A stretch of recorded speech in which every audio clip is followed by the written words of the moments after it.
ওং ব্রহ্ম পরম ব্রহ্ম কুল মালিক পরম দয়াল শ্রী শ্রী ঠাকুর, তোমার চরণে জানাই আমার কোটি কোটি শত কোটি প্রণাম। ঠাকুরের পার্ষদ শরৎচন্দ্র হালদার একবার যাজন করে ফিরছেন।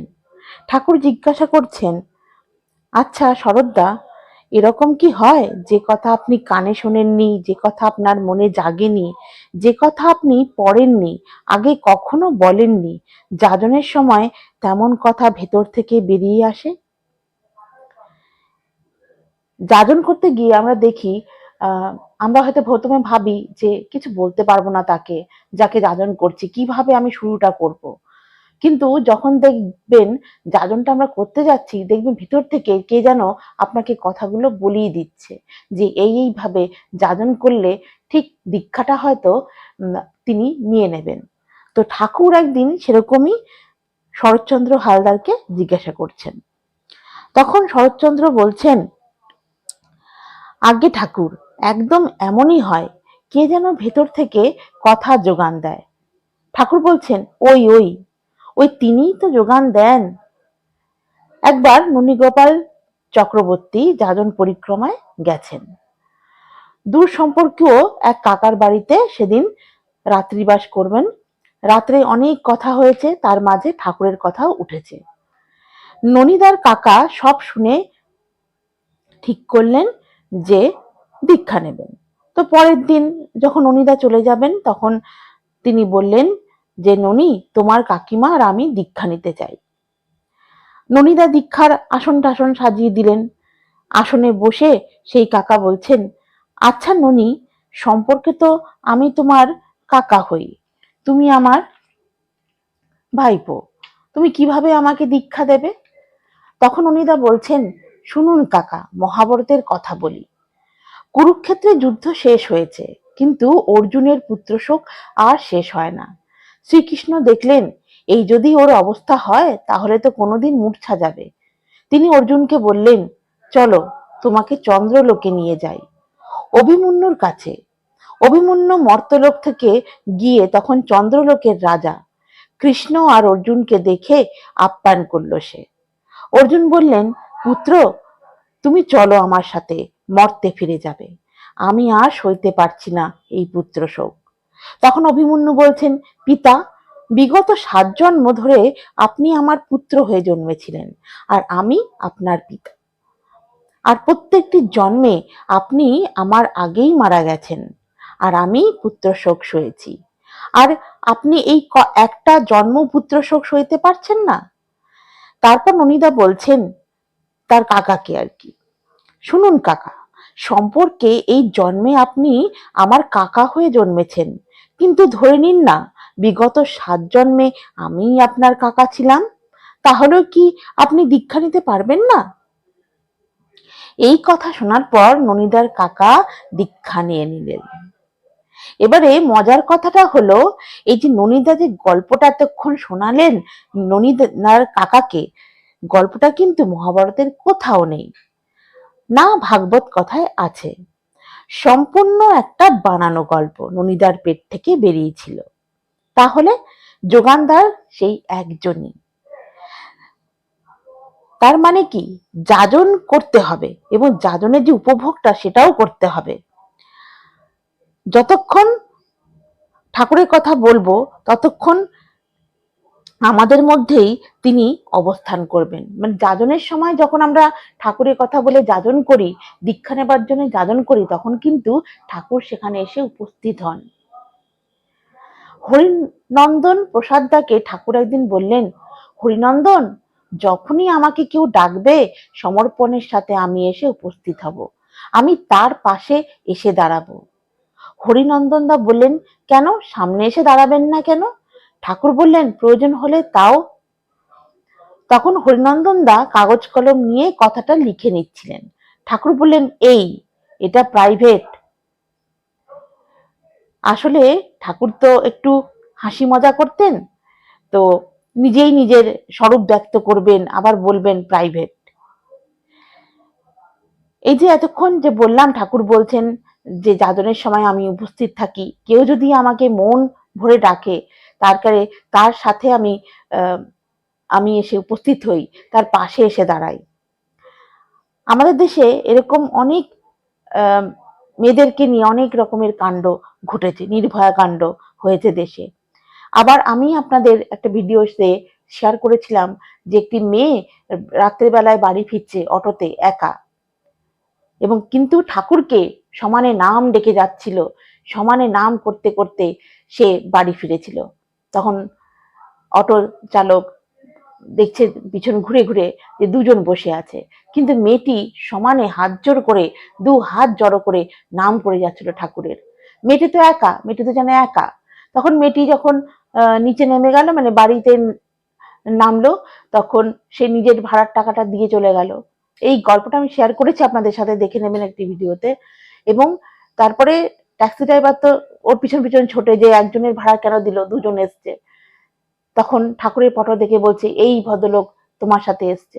তখন তাদের চোখ দিয়ে জল পড়ে যে স্বয়ং ঠাকুর এসে উপস্থিত হয়েছিল।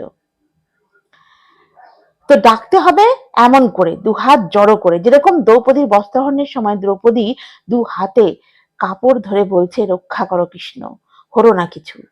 এক হাত ছেড়ে যখন বলছে কৃষ্ণ রক্ষা করো, তাও হলো না। শেষে দুই হাত ছেড়ে যখন বলছে রক্ষা করো নারায়ণ, তখন আসলো বস্ত্রের সম্ভার।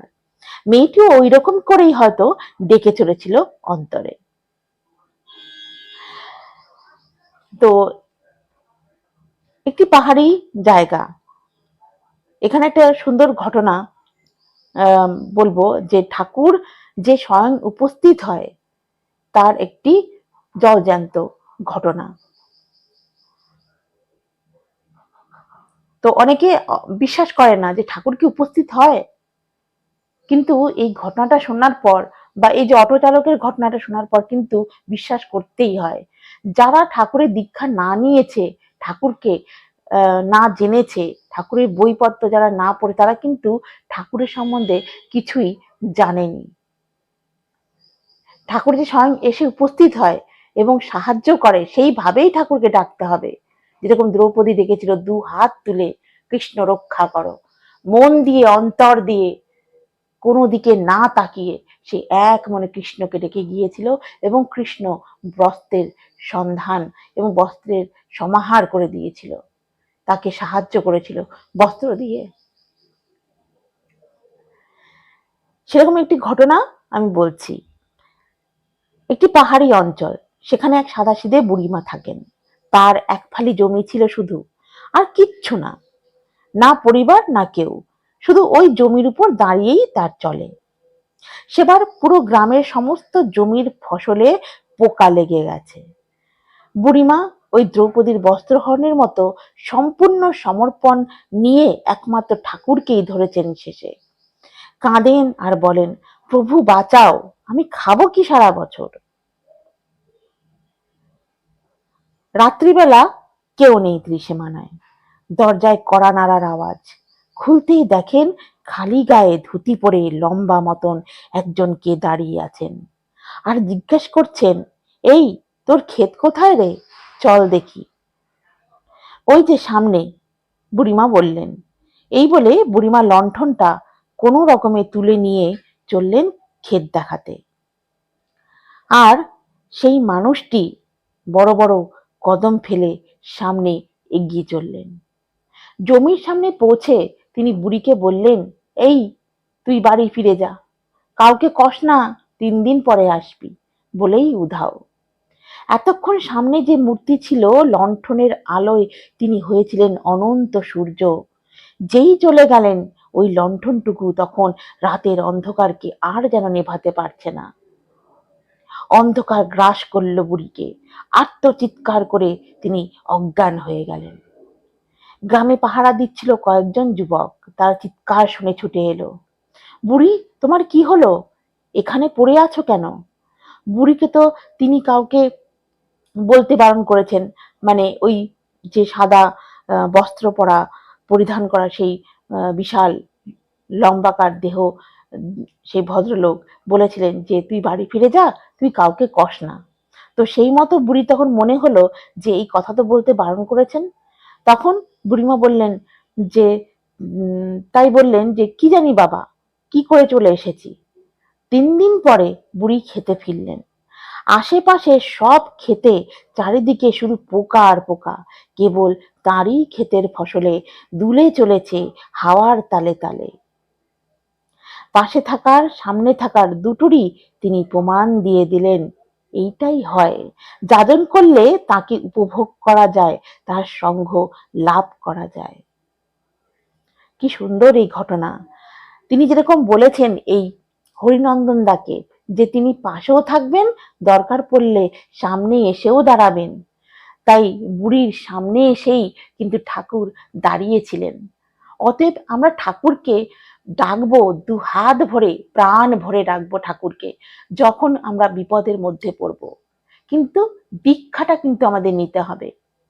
অবিন্দা বলেছেন যে ঠাকুর কিন্তু সবার সাথেই আছে, সবার অন্তরে আছে। তিনি সবাইকেই সাহায্য করতে চান, কিন্তু কেউ তো শুনতে পায় না। কিন্তু যারা দীক্ষিত তারা কিন্তু সেই ডাকটা শুনতে পায়, বিপদ থেকে তখন রক্ষা করে। সবাইকে ডাকার জন্য ঠাকুর কিন্তু ব্যাকুল, সাবধান করার জন্য ব্যাকুল, তাদেরকে সেই সমস্যা থেকে সমাধান করার জন্য ঠাকুর কিন্তু ব্যাকুল হয়ে থাকেন, তার সন্তানদের সাহায্য করার জন্য। কিন্তু কিছু মানুষ যারা শুনতে পায় না, যারা বোকা, যারা মূর্খ, যারা দীক্ষা এখনো নিতে পারেনি, নেয়নি, তাদেরকেই যাজন করতে হবে। তাহলে ঠাকুরের এই মর্মটা, ঠাকুরের প্রেজেন্সটা আমরা বুঝতে পারবো। তারা বুঝতেও পারবেন ঠাকুর কিভাবে পাশে থেকে, সামনে থেকে আমাদেরকে উদ্ধার করে। আজকে এইটুকুনি। সবাই ভালো থাকবেন, সুস্থ থাকবেন, ঠাকুরকে নিয়ে থাকবেন। জয় গুরু। বন্দে পুরুষোত্তমম, বন্দে পুরুষোত্তমম, বন্দে পুরুষোত্তমম।